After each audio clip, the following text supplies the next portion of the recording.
para finalizar, então, vamos falar sobre os conversores de frequência, que muitas vezes eu também uso o termo inversores de frequência. É uma pequena diferença ali, porque o inversor em si, do ponto de vista de circuito eletrônico de potência, o inversor ele é como se fosse um inversor solar, ele pega CC e converte em CA. E o conversor de frequência ele possui a etapa de retificação, de CA para CC, e depois a etapa de inversão de CC para CA. É uma pequena diferença ali, mas se você for lá na loja e pedir um inversor de frequência, modelo XYZ, você vai conseguir comprar ele, não vai precisar dizer o conversor de frequência. Fica só um comentário inicial aí, pessoal. Bom, então é uma evolução, né, dos dispositivos eletrônicos, ele dá muito mais flexibilidade, enquanto que a Soft Starter tem as suas vantagens, mas não controla, por exemplo, velocidade e nem sentido de giro diretamente. Com o inversor eu consigo fazer isso de uma forma direta. Aqui está o circuito, nós temos a etapa de retificação, normalmente feito com diodos, um retificador não controlado, temos o barramento CC, e no caso, depois que a gente cria essa tensão contínua aqui, o inversor, que é composto por esses 6 IGBTs, aqui vai então modular de uma forma a trazer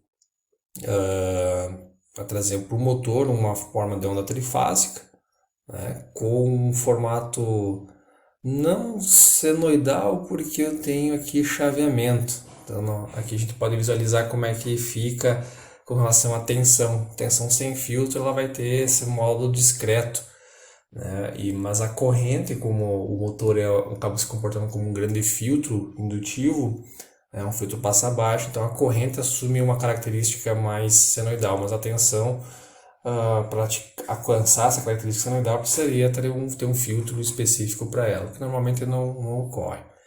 Bom, se eu tenho a equação da fórmula de velocidade do motor, 120 vezes a frequência, vezes 1 menos o escorregamento sobre o número de polos, né, e o número de polos eu não consigo mexer no motor, porque é característica do motor.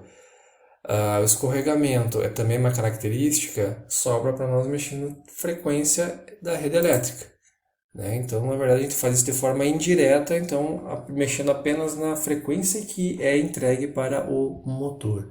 Vejamos aqui no próximo um exemplo de velocidade para um motor 4 polos, escorregamento de 2,78%. Em 60 Hz, a frequência nominal, a velocidade é 1750. Mas se eu configurar ele para 30 Hz, eu vou ter uma velocidade de 875.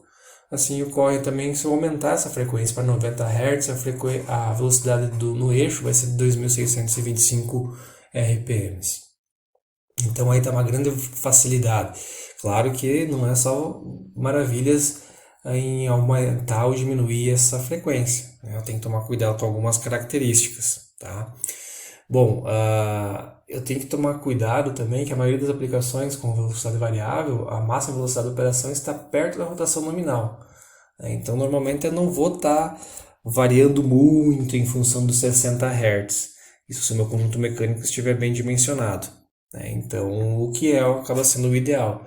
Porque se eu observar a ventilação dos motores, ele é autoventilado. Então, se eu baixar muito a velocidade, a ventilação dele vai ficar prejudicada. Então isso pode levar a um sobreaquecimento e naturalmente reduzir a vida útil ou até vir a queimar esse motor, né? Vir a danificá-lo. O controle escalar faz com que então mantenha uma relação entre a tensão aplicada no motor e a frequência e vai aumentando linearmente até alcançar a frequência nominal, 60 Hz nesse caso, e a tensão nominal 380 volts. Procurando manter nessa rampa aqui uma corrente nominal, que nem sempre acontece, mas a relação linear entre tensão e frequência vai ocorrer. O problema acontece que quando você aumenta muito a frequência, você não vai poder mais aumentar a tensão, você chega na região de enfraquecimento de campo, onde você vai ter uma perda de torque desse motor. Então nem sempre dá para trabalhar com frequência acima da nominal, devido a essa perda de torque que você vai acabar tendo no motor. Então tem que tomar cuidado. A vantagem é que trabalhando em alta velocidade ele vai trabalhar com uma ventilação mais acelerada, mais forçada e tende também a ter uma boa refrigeração. O segundo controle é o vetorial.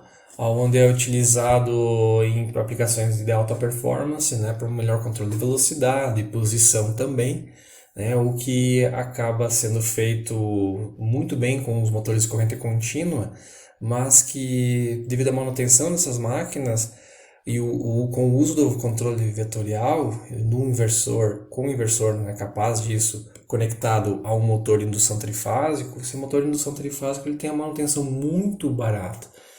Não tem escovas, então facilita bastante. Então por isso que o controle vetorial é uma alternativa também aos motores CC.